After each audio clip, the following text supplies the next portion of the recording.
right, ladies and gentlemen, welcome to episode 36 of the Dunk Dynasty Podcast. We've been off, we've been slack, but we are back in action today to give you guys all the NBA news, debates, hot takes, discussions, all the good stuff. Myself, Panache Yashanu here with Trigger Trey Mitchell.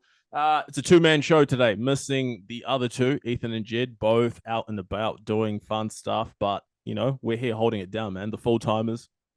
Just what happens, man. This is dedication, commitment. How's things, man? Oh, good. It's been a while. I'm happier than I was yesterday. I'll say that. You're happier than you were yesterday. What happened yesterday? Oh, we'll get into it later. Yeah, we shall get into it later. But lots to discuss. It's been a long time since we're on here. Actually, not even that long, guys, to be fair. It's like 4 days. But, you know, because we've been giving you guys the consistent content, that's probably why it feels like it's been ages. But we are here again today. There is lots to discuss. Conference finals are now about to begin today. If you're listening today, we're recording the day before, so tomorrow for us. But yeah, conference finals will be starting, Pacers and Celtics. But, you know, some good game sevens that took place, Pacers and Knicks, and then you had an all-time comeback from the Timberwolves against the Nuggets. We'll kick off with the East first, you know, an absolute blowout. Listen, we called them the Hospital Knicks because the people were going down left, right, and center. Game 7 all came to a head because the head of the snake, Jalen Brunson, he went down. And once he went down, before he went down, the game was already getting away from them. But once he went off, it was GG's. Pacers advance, Game 7 win. What was your thoughts on that, Trey? New York out and Pacers onto their first conference finals in, 10 years, man. Well, congrats to the Pacers. I didn't think they could do it, but you know that they did. It may have had a fairly easy run to get to this point where they're at right now with the Giannis-less Bucks, but that's a story for another day. Yeah, they shot 76% from, was it 3 or the field or something ridiculous? Yep. You know, a record for Game 7. So shit, good on them. Showed how to close it out in Madison Square Garden too, which is a tough arena to play. 100%. But man, they came out early doors. You know, they were not playing around, pushing the pace on the Knicks. You know, making sure, like, letting them know this is, you know, we're here to win. And I think that's the thing when you're playing a Game 7, let alone a Game 7 on the road, you got to come out early. You got to punch the other team in the face early on. Let them know that you're there. Don't let yourself get behind. Otherwise, the crowd obviously gets involved. Obviously, that's probably contradicts the next team that we're going to talk about next. But yeah, the Pacers came out early doors, away on the road. They imposed themselves early on. I thought Siakam did a hell of a job, bro. He was out there doing his thing, taking advantage of mismatches, putting the points up. Same thing, Tyrese Halliburton. I think Tyrese Halliburton went on a little streak there. I think he got like 8 straight points, which is good. You know, put himself in the game early on as well. And then once they got rolling, they couldn't miss. Defensively, you know, there were little bit sub lapses here and there, but for the majority of the time, it's the Pacers. They did a hell of a job, in my opinion, even before the Brunson injury. So as much as New York fans might want to use that as an excuse, I think, man, the Pacers were already running away with it before the injury, you know? So congratulations to them. But also, OG Anunoby, credit to him, tried to play through the hamstring injury. Didn't work out probably the way that he would have wanted. But yeah, man, at least he tried to play through it. The hamstring injury is tough. But yeah, credit to the Pacers, man. Yeah. The balance between the Pacers starting 5 scoring wise is hard to beat. You're never gonna beat that. Just about the whole starting lineup got 20 points. Like, yeah, and yeah, shout out OG for trying to play through the injury. You know, the hamstrings are killer. It's especially in the playoffs. It seems to get all the role players or whatever. CP3 in 2018, hamstring injury took him out. Zion Williamson, hamstring. It's a serious injury. So yeah, the lower body injuries, I think, yeah, any hamstrings, the calves, like all those ones, man, you just can't take chances, man. You can't take chances with those. So I was surprised even, you know, when I saw the headline come out, they said OG was going to play. I went, no, bro, don't do this. And you even saw the first like few times up and down the court, bro. He did not look good. He really did look good. He had the old man stride going, and I went, yeah, nah, something's up. I thought initially I was like, oh man, did he like do his back? And then just turns out it's the hamstring was just not it, man. Yeah, so he went questionable. It might have been the night before the game. Mm. Questionable is usually still a no, but as Because you yeah, that's touched the on, thing. I can see why he did it. It's the last. Well, potentially, obviously, before the game, you don't know if it's going to be your last game. But yeah, you want to be out there for your team, see if you can help your team win. And he did come out. He hit two shots. Obviously, that one the fadeaway, one hand from the corner, and then when he ran off after that, you could just see him. He's struggling trying to keep himself on the court. It's not happening for him. But bro, they were all going down. Like it is just what's his name? Josh Hart, game six. That's when he hit his abdomen. So he was kind of cooked already. Jalen Brunson had the foot injury or something earlier in the series, then now broke his hand. Just yeah, everyone, bro. Bogdanovich was already gone. Robinson was already gone. Randall was gone. The hospital Knicks, man. But listen, as much as people want to go at the Pacers, bro, you can only beat who's put in front of you. You can't control yeah. who's put in front of you. You can only beat who's there. Same thing, bro. You can't you just can't pick and choose. So obviously, if teams were fully healthy, maybe they'd be out in the first round. But you can only beat who's in front of you, and they did that, and they did it convincingly. What 21-point win, Game 7 on the road, Madison Square Garden was quiet, man. So credit to the Pacers, they did their thing. And as Knicks fans or whoever they are, that they got to be fairly happy that OG Anunoby, he tried to play. Like he's going to sign back. That's he cares about the team, so that's that's a positive for them.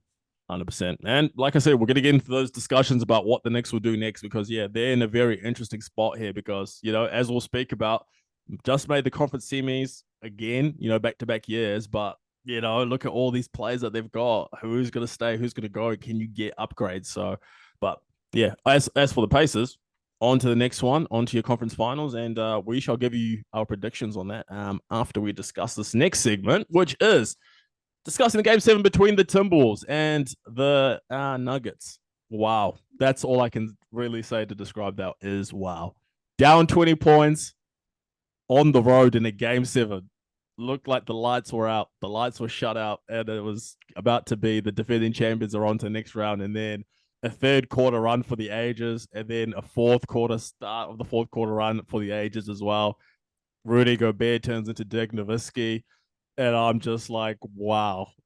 The Timberwolves are going to the conference finals first time in what, 20, 21 years? And to make matters even better, the Timberwolves have only played 2 game 7s in their history. Both game 7s have been on Kevin Garnett's birthday. Undefeated. There you go. There's a wee fun fact for you, isn't it? Fun fact of the day, man. Fun fact of the day. Oh, the Denver Chicken Nuggets collapsed. Porter Jr. What happened? What happened? We needed you like you were in the Lakers series. 20 points per game, unstoppable. Yeah, he really struggled this series. Jaden McDaniels looking like a defensive player of the year. As Jokic said, they've arguably got 2 defensive player of the years and the 6th man of the year on their team. That's hard to beat. And It's incredible. the best team won. At the Yeah. end of the day, that's what 7 games. The best team always wins. 100%. 100%. Yeah. And that's what it was a team effort, bro. It really was a team effort because you look at that fourth quarter. What's his name? Karl Anthony Towns gets his 5th foul, and then he was doing a good. Oh, listen, Jokic is going to go off. You're not really going to be able to shut Jokic down, but he was doing a good job on Jokic, and then forcing Jokic maybe sometimes to be a scorer, but making things difficult for him. And then Naz Reid comes in after Cat gets his 5th foul. Naz Reid is still doing a good job making things difficult for Jokic. And in that last 5-minute stretch, Jokic was struggling and the Timberwolves were putting the clamps on everyone else. KCP couldn't make a shot. Aaron Gordon couldn't make a shot. Michael Porter Jr. definitely couldn't make a shot. And then you had Anthony Edwards guarding Jamal Murray.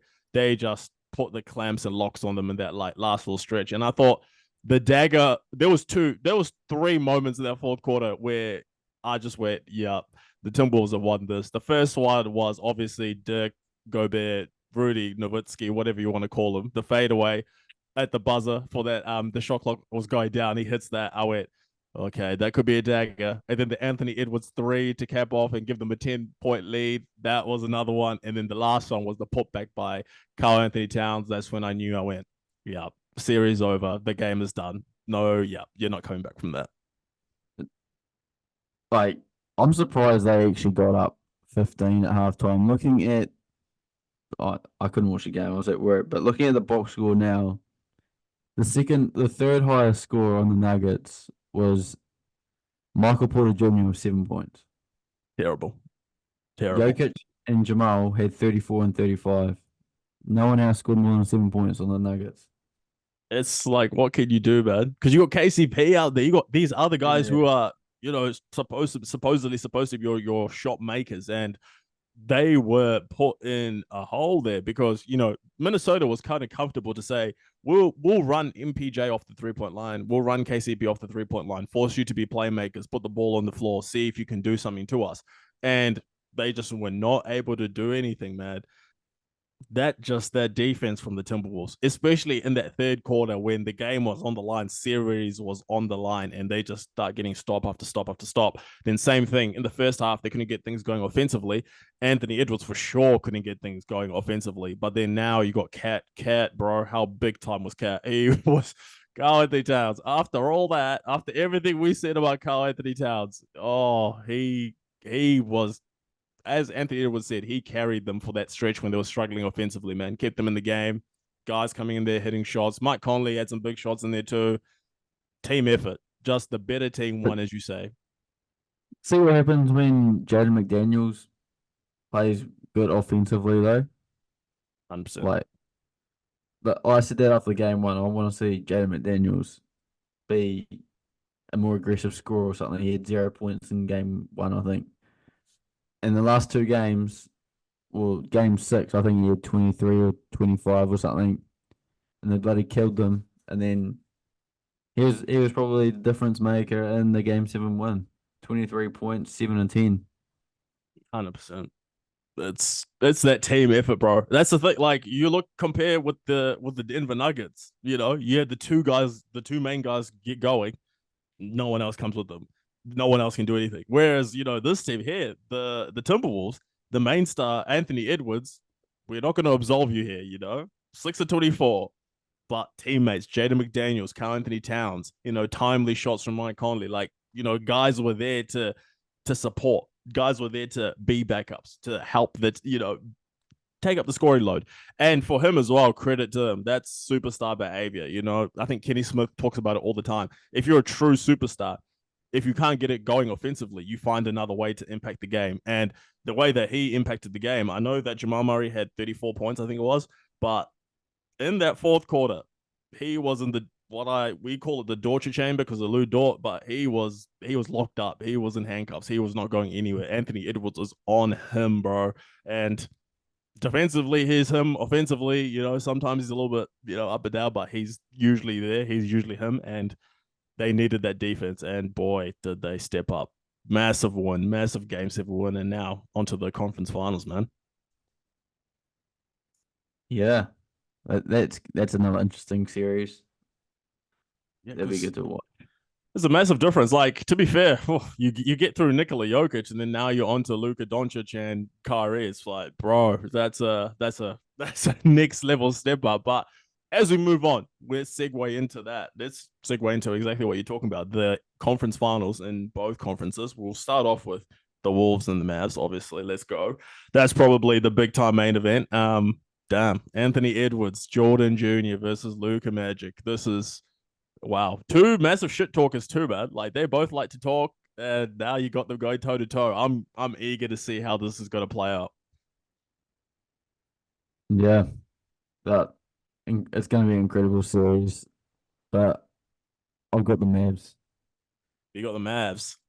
Yeah, I think Luka's healthy enough now that he's home now. He's taken over. Can anyone on the Timberwolves stop Luka getting to a spot? I don't think so. You can't speed him up. You can't slow him down. The defense, they'll be throwing all kinds of things at Luka, but hey PJ, if he's going to shoot the way he was in the last series, and Tim Hardaway Jr. has one good game out of the 7 games, then they have a good chance. I think it'll be good, a good series. I'm on the opposite side, man. I think this is. My initial prediction was Wolves in six. I've now actually gone even further down the line. I'm saying Wolves in five. I truly believe that the Minnesota Timberwolves are better team, better overall team. And I think as I've seen each round go by, it's not about just individuals. It's about which team is who has the best team. And I think the Wolves, their size with Gobert, Carney Towns, Nas Reed, they're going against some good sides too, against Gafford, PJ Washington, Derek Lively. But I'll take the four-time D-boy, Carney Towns, and Big Nas Reed over those three any day of the week. And in addition to that, I know Kyrie Irving, the last series against the Thunder, it was a bit worrisome. 13 points, the way that they were able to defend him, take him at points in time in that series, it felt like they were able to take him out of the game. I think he averaged, 13 points in that series? So now you're going up against, what's his name?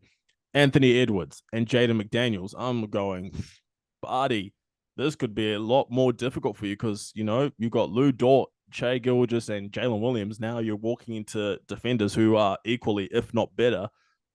If they can take Kyrie out of it, it's, I don't know. I just feel like I got Wolves in five. Yeah, the thing with Kyrie though, he's like you can't really stop him. You can send two at him, but you're leaving someone wide open, and those bigs under the paint are a huge lob threat. I know they're a bit stuck in the paint with Gafford and Lively. Then there's not much spreading out there, but PJ can hit threes and he can drive. He can defend really well. I think they match up pretty well. I don't think it's going to be five, but hey, we'll soon see. Yeah, because I like this series even better than the Nuggets one, purely because I know, obviously, like if you're the Timberwolves, you want Rudy to be in the paint as much as possible, affecting people, affecting shots as much as possible, so affecting drives as much as possible. So I look at it, I go, Lively can't shoot, Gafford can't shoot, and one of them has to be on the court at any given time because if they go to small ball five and put what's his name, PJ Washington at the five, oh, get ready to get murdered on the boards. So I look at that and I say, you're going to have at least one of those guys on the floor. And now you got Luka driving into Luka and Kyrie both driving into a lane where you're going to have Gobert there because he's not going to be able to be pulled out by any of the bigs because they can't really shoot the three ball. So now I'm like, you have to play straight 1-on-1, get past McDaniels. If you do get past him, meeting Rudy there, oh, it's difficult. But yeah, Luka's Luka. You're not going to shut him down fully. Luka's probably still going to average 30. But in my opinion, it's can you take Kyrie out like how the Thunder had success at points in time? I almost wouldn't say yeah, the Thunder did a good job on Kyrie, but Kyrie was taking the back seat. He was only taking these shots when he needed to. I feel like he was playing the Robin role where I don't know, he just didn't want to be having the ball all the time. Yeah, Like he'd always because pass to Luca. it was a mix. I don't know. I feel like the Thunder were able to take the ball out of his hands as a plan because I think like the Thunder defensively were kind of saying if we can try limit the impact of Kyrie and just force it to be a Luka show because Luka at points in time looked like he wasn't fully healthy. So it was like, well, let's put Luka in 1-on-1 coverages. Let's try to take Kyrie out of there. Luka obviously ended up beating you, but Kyrie probably what 5.5 games in that series. Well, actually, 4 or 5 games looked like, man, where's Kyrie? Then game six, obviously he came alive, but I thought that was definitely the OKC defense were able to kind of shut him down or take him out of the game and limit his impact more so than him like choosing to be a Robin.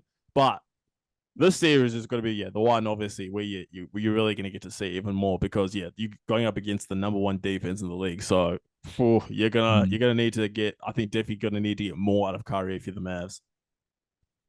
Yeah. Yeah, I definitely agree that Kyrie, I think, needs to do more. He's Stepped up on the defense though, which you love to see. Oh, that matchup's gonna be nice, bro. Kyrie versus Anthony Edwards. Take my money now. It's got to be good because he said he's going to guard him. Anthony Edwards said, "I'm going to guard him." So I'm gonna need to see that. That's a tough. It's a Is tough that possible? assignment on any Is given that night possible? Either of them, is that possible? We'll soon see. on all sides. And who's? Oh yeah, you probably put Derrick Jones Jr. on Anthony Edwards, so that's like okay. And then you're probably Mm, gonna put Kyrie on Conley, and then put Luca on Luka Jaden McGee. McDaniels. Yeah. Yeah.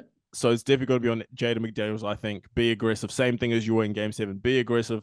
Force Luca to use energy. Obviously, he's not Jaden McDaniels, we know he's not an ISO guy. Like, he's not gonna be going out there going at Luca. But when he does get the opportunity, drive at Luca. Make sure that he's engaged. And if he can get that 3-point shot going, which he's been able to throughout this postseason at points in time, Jaden McDaniels, that is, then now you force him to respect that shot, pump fake, get to the like if they can just get into that. That's why I think for me, I'm just looking, I'm like defensively, team wise, the size, if they can dominate the rebounds, which I believe they will be able to dominate the rebounds. Cat has been playing unreal. Yeah, I definitely am leaning towards Wolves in 5. I say I'm gonna go Wolves 2-0 at home. Mavs win game 3. Wolves game 4, Wolves game 5, Wolves going to the NBA Finals. But Don't hate it. They're a bloody good team. we shall soon see. We shall soon see if it's going to be right or wrong. Exactly. So, moving on to the team, the team that's here. They beat every single team that was in the Hospital Pacers. Hospital Pacers just, yeah, Ambos, bro, beating every team that had hospital was just absolutely carted with injuries. Pacers versus Celtics. Who you got for this one? As Jay Williams said, the Pacers have a legitimate chance, but I'd still have to go the Celtics. How many games are you thinking? 6. Yeah, that's what I was thinking as well. I think the Celtics are gonna just there's got to be. I don't know how much defense we're gonna see in this series because we saw the regular season games, bro. How many points there was there, and I'm just looking. I go, there's just gonna be shootouts in this series, man. And the Pacers can win shootouts. We've seen that time and time again. Don't get me wrong, I still want the Pacers to win because ultimate Celtics hater here. Damn, damn. See the downfall of Boston. That's crazy. I've talked to a lot of people today who've all said the same thing. People want to see Boston fail for some reason. I'm crazy. It's not Boston, it's Tatum. I just don't want to see that guy succeed, bro. Crazy. I thought Tatum was a nice guy, to be fair, you know? It's his kid, bro. I hate his kid. Wow. That is crazy statement to say. Boost, Little bro. They're made for dropping in the toilet, not calling your kids. crazy. No, I can't, bro. I'm looking, yeah, that's this series would not be surprised. I'm gonna have to look up what the record is for most points, like combined points by two teams in the series is, but whatever it is, it's definitely under threat because yeah, Celtics and Pacers. Oh Lord.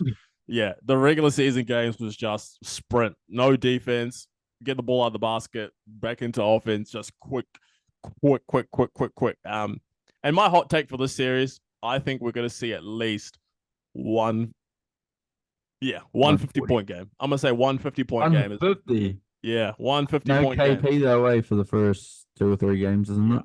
no KP for the first couple of games. And to be fair, if they go up, let's say 3-1 or something, and it's 4 games in and he still hasn't played, I probably think they probably just rest him up and say, come back NBA Finals. Because yeah, like calf injury is just tough. Obviously, I think everyone, even the players, especially, definitely if they have a calf injury, everyone saw what happened to KD. So no one wants to end up in that situation. That's why you probably see players being far more, cautious with coming back because you go, I don't know, man, calf injury can turn into Achilles or anything. So you probably play it safe. But yeah, if I'm the Celtics, if it's 4 games in, you're up 3-1 and he still hasn't played, just leave him. Wait until the NBA Finals. Hmm. Yeah. And that Celtics team, to be fair, do you need KP to beat the Pacers? Pacers series is tough, but the Celtics they've got a very good team in terms of the depth already. Al Horford, Peyton Pritchard, Sam Hauser. Like they've got plenty of guys that can step into that role and take over. And Luke Cornett actually had a pretty good series against what's that team called? The Cavaliers. So if you can still utilize them without having to use KP rest up, man. We'll see you in the NBA finals. It's because he can contest a three from the paint. He's gonna need to contest a lot of threes with those Miles Turner launching threes this series. He can hit too. Had a lot of shots game 7, man, against the Knicks. Wouldn't mind. Yeah, actually, I'm gonna say the 50-point game will come from. I think it's obvious. I'm gonna say 50-point game will come from Jason Tatum. He'll have a crazy game. I'm gonna say 51 points. I want to see if I can look like a Mystic Mac and post this and just look like an absolute genius and say 51 points. Spicy P 42. Ooh, I like that. I like that. Leading scorer for the series. Jaylen Brown is a hot take, maybe. Who knows? With his left hand, right? With his left hand? Oh, yeah. How many points to score? How many points will he score in the series with his left hand? I will go. Under over 10. Definitely take the under. Spam the under. Drive left, shoot with your right. That's what I love to see, Jaylen Brown. So yeah, give me the Celtics in 6. Trey's got the Celtics in 6. That'll be an interesting series, yeah. Celtics going back to a second NBA Finals. Oh Lord, in the last 3 years? 3 years, right? Yeah. 3 years, yeah. Yeah, like second one in the last 3 years. So if you look at that previewing, so you've got Mavs winning and facing the Celtics in the finals. I've got Timberwolves winning and facing the Celtics in the finals. So who is your championship winner then? Mavs. Wow. Hey. Wow. Gotta be optimistic here. The Nuggets are gone, so I gotta support the only other team that I supported in the playoffs. That's the Mavs. Yeah. Damn, Mavs to win it all. Give me the Wolves. Give me the Wolves. Fuck it. Who cares? Give me the Minnesota Timberwolves. Who cares? They beat the defending champions. Well, Ric Flair. To be the man, you got to beat the man. They beat the man, which means that they're the man now. Give me the T-Wolves. T-Wolves, your NBA champions 2024. There you go. And probably the best chance to go back-to-back because they're bringing back like 6 players. So, Jesus. Yep. For the Nuggets, you're worried though? Yeah. The Nuggets, yes. The Nuggets are it's a tough way to go out. You know, you're up 20 on your home floor. Mike Malone, bro. Hey, if you're gonna be like that when you win, be humble when you lose. Because if you want to talk crazy when you win like that, like he was talking crazy, yeah. Hey, be prepared to be humble because when you lose, people are gonna come at you like that. So I was just like, hey, bro, but they're in a tough spot, man, because they're pretty locked up with their starting 5, right? Because I think you got Jokic, obviously Max, Jamal Murray, MPJ, Aaron Gordon, and then KCP's got player option for next season, but do you think he declines that age 31? Do you think he declines it? Because he's with Clutch Sports, so surely he declines and tries to go back and get some more money. Like, it's an interesting spot. What's your thoughts on the Nuggets? Yeah, if I think KCP's a smart guy, like if he knows if he goes back and asks for more money, the chance of them getting another player to help them win, like another solid bench player, the likelihood of getting one is even less if he gets more money because like you say, they're all tied up on the starting 5. And the only bench they got is the rookies or the vet men, pretty much. Because Justin Holiday's he's veteran minimum or something like that. I don't think he's paid that much. Yeah. Well, what's your thoughts on like you got to think about like I'm thinking from KCP's point of view. Well, if I'm an agent, this is what I'd be saying to KCP. I'll be like, listen, you're one of the best 3-and-D players in the league, right? You're age 31. The Nuggets, they want to pay you in a way where they can still fit you in this championship team. I think they got his bird rights, so they can go over a little bit, right? I think so. But I'm like, man, you can if you're KCP, you're looking at getting some pretty good money. And you got 2 rings already? Do you prioritize trying to get a third ring, or do you say I'm 31 years old, let me go get paid one last big contract? Because he'll still get traded. If a team doesn't like his thing, they'll trade him to a contender. A contender will happily take KCP on in the midst of that in the middle of that contract. But taking a discount, that's my only thing. I'm like, oh, will he take a discount? Yeah, I'm not too sure. You hear from a lot of NBA players, a ring or a bag. They choose a Mm, bag every time. mm. Especially There's, two, if especially got 2 rings, man. That's a different story. He's got two, so it's like, man, yeah. To be fair for her, 31, surely go get the bag. You got 2 rings, man. yeah, You're yeah. him.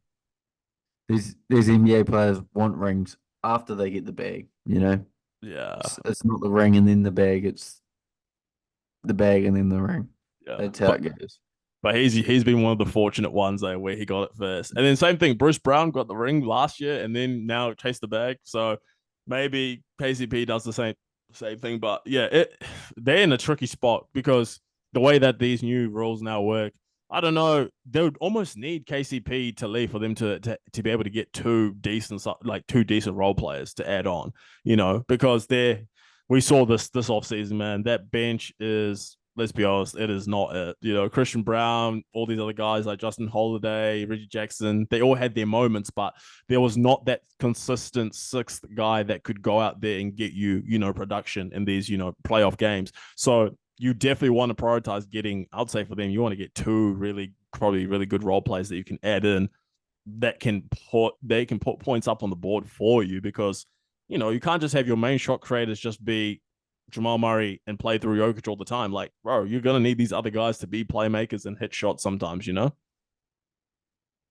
Yeah, and that's what happened in Game 7, isn't it? Jokic and Murray, no one else. So it's going to be a hard off season for the Nuggets. They've got some decisions to make on what they do around KCP and the bench, but it's not going to be easy, and I don't think it's going to be a positive one. Mm. But they're lucky in the sense that they've got the best player in the world right now. So that's probably the great equalizer where if all else fails, we still got Nikola Jokic. We still have we've got that foundation for us. So it's about finding how to build around that foundation. And Jokic is only 28. So you're in your championship window right now. So I think it's important that it's not rebuild the entire thing. It's just retooling that roster in the right way to make a push and retool yourself to go again next year. Which, let's be honest, they've got Nikola Jokic and Jamal Murray. They'll be more than likely be back in the second round next year, ready to go. So, yeah, just retooling the right way is probably the biggest thing for them. Yep, I'd agree. Um, Moving on to the Oklahoma City Thunder, lost in 6 to the Dallas Mavericks. Shout out to the OKC fans. First of all, I saw all those fans 1 a.m. in the morning at the airport. All the fans pulled up. OKC fans probably what best in the league, surely, in terms of team support. So, bro, shout out to those fans. But yeah, that team, I think for me, the first and obvious one, Josh Giddey has played his last game for the Oklahoma City Thunder. There is no way on God's green earth that you bring back Josh Giddey next year. Absolutely not. There is, even if this man gives you back all the money that he's made on his current contract, you're not taking him back. He can't play another game because he got to the point where a starter for the entire season was now coming off the bench because, he just wasn't able to fit in with the starting lineup. And we all saw it. I think Jed spoke about it. You spoke about it throughout the regular season to say, bro, this guy can't hit the three ball consistently. He doesn't really fit in with that starting lineup. And we said he was going to be played off the court come playoff time. What happened? He got played off the court come playoff time. They had to insert Case and Wallace. Isaiah Joe had to give minutes in there to, fit in with the lineup. And there you go. I think without a doubt, Josh Giddey has played his last game for the Thunder for sure. Probably his last game in the NBA.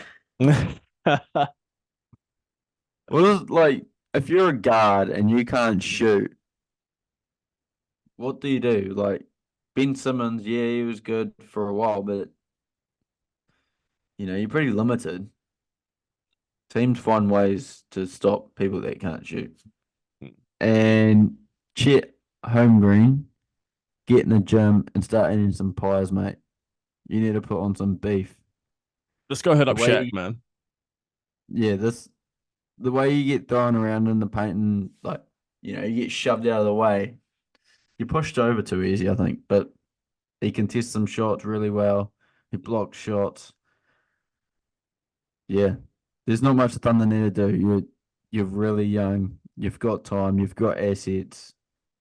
Just ride the wave, I'd say. I think, yeah, I agree. I think your young team, Chet as well, only 20 years old. So we remember Anthony Davis when he came into the league when he was 19. He was like same thing, that sort of build where he was still able to be a shot blocker, but he was pushed around a lot, kind of bullied a little bit. And then slowly but surely time went by. He started putting on more size, started putting on more weight, and then be able now, obviously, he's got the ability to be a shot blocker, but now he's also able to physically impose himself, offensively and defensively because he's now got the additional size. We see what Anthony Davis is today.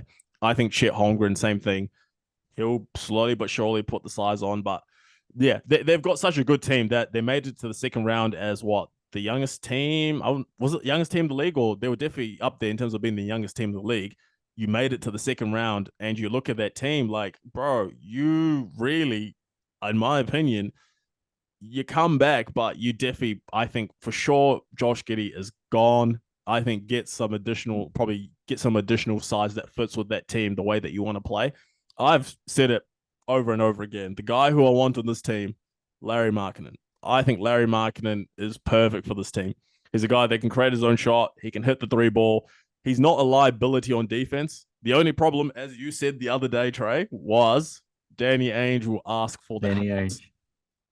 Yep. Yep. 5 first rounders for Larry Markkinen. Yeah, that's your problem right there. That's the problem. I've Danny Ainge is the man. problem, not Larry Markkinen. It's Danny Ainge. Danny Ainge is a smart man. He knows Sam Presti's a smart man, but Danny Ainge, he's a smart man too, and he will ask for the house, and he will ask for everything for Larry Markkinen. It- he'll be like the Raptors GM, but except he's got the leverage. Yeah, 100%, The Raptors 100%. GM had no leverage, but he was still asking for the house. Danny Ainge has the leverage, and he's gonna ask for the house. Man, Larry Market on the Thunder, I would love to see it. And bro, put Josh Giddey on a team. Like, I think to be fair, like Josh Giddey, I think he's a good player to have on a team when he's able to be the main guard. Because you saw last season when Shea was injured, this season when Shea was injured, when Josh Giddey is able to be the lead playmaker, and the team is sort of he's able to be the team's plays around him. He goes off, he puts up stats, like he does his thing. So I feel like his time in the league he's still got to be in the league for sure. And I think some team will take a chance on him to be the lead guard, be the lead guy, and go out there. And maybe it's not a championship team, definitely not a championship team, but a young team would definitely be like, oh, yeah, like the Jazz, for example, who are in the limbo about what direction they want to go. Okay, we'll take Josh Giddey. He'll put up stats on our team, probably average what, 14, 8, and 8. Yeah, we'll take that and give us some additional picks, and you guys can have Larry Markkinen. The Jazz still don't move away from being mid. Yeah, they're just along with the Nets, along with the Raptors, and then you got the Jazz in there as well. Just the teams who are just, and the Bulls and the Hawks, just teams who are just in just Midwest, just But not moving anywhere. okay, Hawks have a little bit of leverage with the number one on the overall pick, Oh, but yeah, I forget. like the Jazz, they what if say they do trade Larry Mm, for they've got 5 first round picks or whatever. mm. Like you've been rebuilding for the last 3 years or whatever. You're just extending your rebuild pretty much. Yeah, but I don't know for the Jazz, like how they don't really they're not close to a championship at all. Like to be fair, if you look Yeah, at the team, because they've got like Sexton, they've got Clarkson, they've got Larry Markkinen, they've got Walker Kessler, who I thought was going to take a jump this season, didn't manage to yeah. take that jump.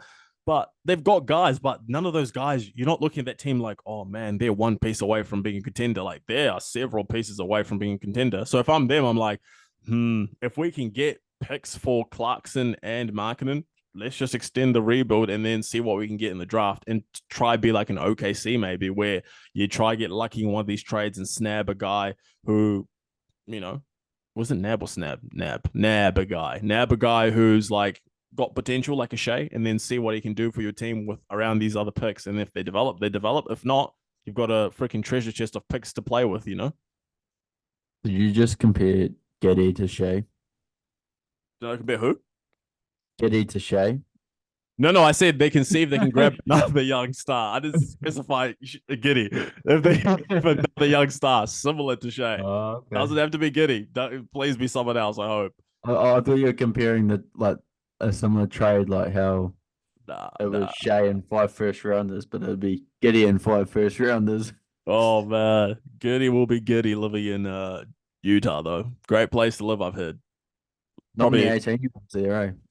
nah. Lots of Mormons though. So good opportunity for him to pursue Christianity. So yeah, hopefully that's the way to go for him. But yeah, that's the Thunder. Another season ends. But yeah, improvement from last season for sure, and lots of room to improve for next season. So hopefully get to see the Thunder thrive next season. On to the next team, the Cleveland Cavaliers. Wow, same thing I think with this team where some of these guys. Well, let's be honest. No one from the starting lineup that they had is not going to look the same because Garland, Mitchell, Jarrett Allen, in my opinion, one or two of those three have to go for sure. Yeah. And it's probably going to be Mitchell. He has come out that he was frustrated at his teammates in the locker room, lack of maturity. Maybe they just knew they were going to get in their ass kicked by the Celtics and was just joking around with it. But Donovan Mitchell clearly didn't like it. So, How old is Mitchell now? 26, 27? He's like at that age where you're probably thinking, I want to like going after rings. Same thing as what Trey Young said, which is listen, I like playing in Atlanta, but I also want to win because you got to think about it. You some of these guys here, you play like you see the work that these guys put into the game, and you're like, man, I see like Jokic go out there and win a ring. I see Giannis do it. I see when LeBron went 8 straight times to the finals. I see KD won, Curry won. I see all these guys won rings. It's like, bro, like I don't put this much work in to just make it to the first round or second round or be in the play-in. Like if I'm going to put this much work in, I want to get something out of it, which is to win a ring. And that's why I think you can see frustration in Trey Young, like Donovan Mitchell, these guys to say, man, like, I don't want to get to age 33, 34, and I'm starting to having to ring chase. Like, I want to win a championship when I'm still like the guy or one of the guys on my team. So if I look at Donovan Mitchell, he still hasn't signed the extension, and I think there's a reason why, which is I think he might put pressure on the Cavs to say, all right, if you don't trade me, keep me with no extended contract and I'll leave for free. Or let me be fair to you, you go out there, trade me now and get something back for me because, yeah, that's probably the way he'll leverage it for sure, I reckon. what NBA player is going to do that if they want to win a championship, though? That's like you try to be loyal to your franchise, but obviously to trade for someone like Donovan Mitchell, you're also going to have to give up a valuable asset. Mm. Yeah, You know because what I it mean? depends, right? Like, what can you take? Because you sort of have the leverage on the Cavs. Like, you kind of do have leverage because the leverage is that if the Cavs almost have to trade him. If he says I want to trade, the Cavs will have to trade him because it's either you trade and get something a package that you may not like, or the other alternative, which is the worst possible scenario, is that he says, "Cool, you didn't trade me, sweet. I'll play out this whole year. Catch you later in free agency next year when you get nothing for me because I'll leave for free." So it's like the Cavs, in my opinion, are going to be backed up into a corner because yeah, he's done it. He's done it probably the best way, which is don't sign an extension, don't give them the ability to have leverage over you. Now you have the leverage. Trade me or let me walk for free. Another James Harden fat suit in season coming next season. Yeah, but I think this one will be different, because he'll be able to, that leverage is crazy. But what all these trade scenarios now popping up for Donovan Mitchell, and I'm like, oh, the Lakers for some reason keep on thinking that adding superstars is going to help your team. I don't know if you've watched the Minnesota Timberwolves play, but adding Donovan Mitchell is not going to make you beat the Minnesota Timberwolves, or the Mavs, or the Thunder, or the Nuggets. It's just not. It's not. I'm a Lake, bro. You know me. I'm a Lakers fan. I'm not delusional though. Hey, you're not adding Donovan Mitchell and beating any of these teams. The thing is, you got to give up pieces to get Donovan Mitchell. So who are you giving up? Yeah. That's gonna make. And we saw what happened to a team, the Suns. What happens when you give up all those pieces, all your role players, to get one guy? What happens? You can't build an actual bench. You can't build the team out, the rest of the roster, the right way. I'd claim it's two players, but yeah. Hmm. You just can't, man. So like, what's the plan? You get Donovan Mitchell, and you have AD and LeBron. Cool. Okay, so let's go see how the rest of the roster looks like. You're gonna have who? Torian Prince. Okay. You're gonna have who? Like He ain't signing back. he might be out the league. Yeah, they just have nothing, bro. Like if I'm Donovan Mitchell, he'll go to maybe. Oh, did the Heat try go for him? Maybe. I don't even want to talk about trades because the Heat, the Celtics, and the Lakers seem to show up in every trade talk. Somehow. Or the Clippers. Oh yeah, that's true.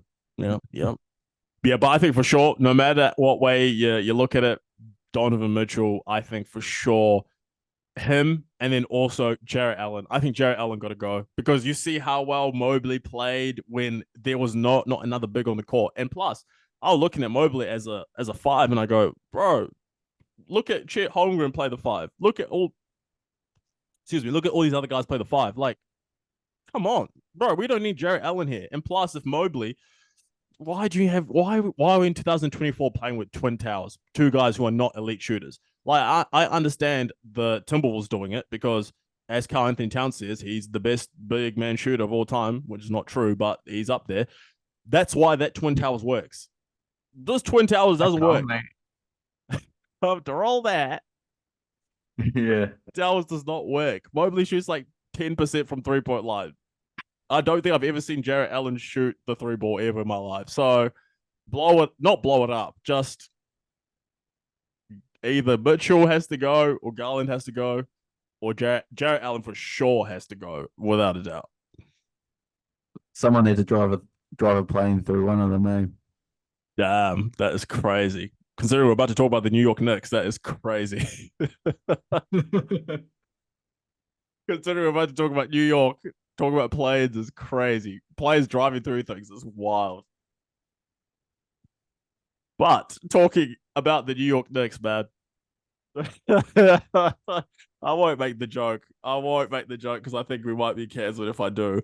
But speaking of the New York Knicks, man, I don't know what you do there because you made it so far without Julius Randle. Obviously, you went against the 76ers, who maybe Joel Embiid was in one leg, who knows? And then you turn into an absolute hospital in the second round. What do you do if you're the Knicks? Not a lot. Like I like the next team. They're just maybe Zach Tibbs. No. Randall. Randall's your option. I think you've got a bit of play with him. Package him up maybe and get a solid wing player that you got. OG. I don't know what you need. A solid bench player. You got Josh Hart. They got a good team. They just were so incredibly unlucky this season with injuries. 100%. What do you 100%. Because, like, what? Your starters, if everyone was healthy, would have been what? Jalen Brunson, DiVincenzo, OG, Randall, and Robinson or Hartenstein. Then Yeah. off the bench, you would have had Hart, Burks, McBride, then Mitchell Robinson or thing, and then you had Achua. So you would have had like Bogdanovich too. so you would have had like a really good rotation. But it's like, man, you look at that team. I think for sure, in my opinion, this is what I think happens. I think they will run it back. I think Josh Hart's probably. I think he's a free agent, so you're gonna have to get the bag out a little bit, write him up a new contract. Probably want to get paid really well. What I think is they'll run it back. They'll start off the season badly because they'll realize Randall's not him, and I think mid-season or before mid-season Julius Randle, whatever happens, I'll say this: Julius Randle will not finish next season as a New York Knick. That's my hot take. Because I think they'll come out the gate slow, and then they'll be like, "Well, what's happening here? Where's the missing? Oh, actually, didn't we make the second round last year without number 30? What happens if we trade number 30? Let's trade Julius Randle. Let's trade him to a team that's got some nice little wing players. Maybe let's trade him to Brooklyn. Let's see if we can get Mikal Bridges and Cam Johnson, and see what we can do there." Well, the Nets are pretty dumb, so they probably would do it. But Sure, Marks, please do that. well, Joe Tsai will get in his feelings again. Yeah. Do you think that Julius Randle will be the first Nick traded? Oh, without a doubt. 100%. 100%. Yeah, without a doubt. You're not moving Brunson. You're not moving DiVincenzo, Hart. Like, none of those guys, I think. You don't think Achua might get moved or Hartenstein? Oh, yeah. Achua. Oh, man. He has some. No, I think you probably got to keep Achua. Like, I don't know what you can get for Achua. Like, you'd have to package him with someone, like, or with. I don't. But still, I'm not a team. I don't think any team out there is chasing a Precious Achua. I think you're probably like, oh yeah, if we can get Randall, yeah, we'll give Randall, and then we'll give you some nice little wing players, and then you can go ahead with that. But yeah, I think Randall for sure is the piece that you're moving because yeah, Jalen Brunson I think proved that he's him, and then he'll probably want to keep the Villanova guys, DiVincenzo and Hart. So yeah, if anyone goes out of anyone in that starting lineup or in that team, because the OG will definitely have to be re-signed as well. So yeah, Julius Randle is the odd man out. And if they'd failed and lost in the first round, I think, the leeway would have been a lot, the rope would have been a lot longer for him. But because they did so well without him, albeit against maybe an injured Philadelphia 76ers team, which is what I'll keep telling myself to make myself feel better, but they still did that. So yeah, he's got some long rope for now, but it could shorten quickly if they play bad to start next season. Agreed. So, looking at these four teams that just went out in the second round: Nuggets, Thunder, Cavs, Knicks. If you had to predict, you just have to make up hypotheticals in your head, whatever moves you like. If you had to predict next season, who goes the furthest out of those four teams, who are you picking? And where do you think they're going to end up? Well, the Cavs will probably do the worst. Thunder probably do the best. The West is tough. So then again, the Knicks might also do the best. Basing it off the conferences, Knicks will probably go further with a healthy team. They'll one game, I suppose. Thunder with 2 games. What do you think? I'm stuck. I'm going to say give me the Thunder versus the Timberwolves in next year's conference finals. I've just said both teams. Yeah, give me the Thunder versus the Timberwolves next year's conference final. So I think they'll advance next season. I think they retool the right way. They come back. They make the right moves, right adjustments that they need to make. And the Thunder are going to the conference finals next year. There you go. You've changed up a bit over the last month. I know. Like now, I actually got to really watch the Thunder a lot. It's surprising what happens in the playoffs, man. When you take the hate out of your heart and you watch a team with open minds, hate out of your heart. Instead of watching a team with hatred. Like when I was watching them earlier this season, I was watching them out of spite. Like I hated them so much because Jed liked them and he was just yapping about them. So I was watching every single Thunder game with hate, like just finding ways to hate on them. As soon as I took the hate out of my heart and actually watched them like unbiased and just see it, I was like, man, this team's actually really fun to watch. Did you take the inner Shaq out of you? I took the inner Shaq out of me. No Diddy. No Diddy first, but yeah, took the Shaq out of me. So there you go. That's crazy. Yeah. Better not mention old mate Diddy, but yeah. That's a story for another day. Yeah, there you go. But yeah, that is essentially the Dunk Dynasty podcast. Our reviews of the first Yeah, or second round actually, and then our predictions for the conference finals. So lots of fun stuff, man. NBA popping off. Oh, it's going to be exciting. Conference finals start as we said today, so this is going to be entertaining. Yeah, can't wait. Game one predictions, actually. That's probably the next one. Give us a game one prediction, Trey. So give us Pacers, give us Celtics. Who you got game one in Boston? I got the Celtics. I think they've got enough to do it. They're just an incredible team, and they'll set the story for the series. What about you? Yeah, I think one day's rest for the Pacers. Yeah, might be a little bit of stitch up. So give me Boston Celtics take game one as well. So that's both of us taking the Celtics. Celtics got 1-0. And we'll see how the rest of the series plays out. But we shall see how the rest of the week plays out. Because Dunk Dynasty Podcast, we shall be here every single day that there's games. We shall be here this week giving you the breakdown on the NBA Conference Finals, both East and the West. And actually, one more thing.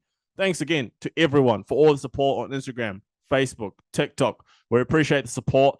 Viral video just went viral on Instagram, by the way. Thanks again to everyone for the support. And if this is your first time listening, please leave a review on Spotify, whatever you're listening to, Apple Music. What else do we have? Amazon Music.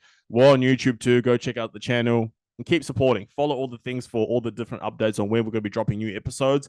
And yeah, now it's over and out. Catch you on the next one.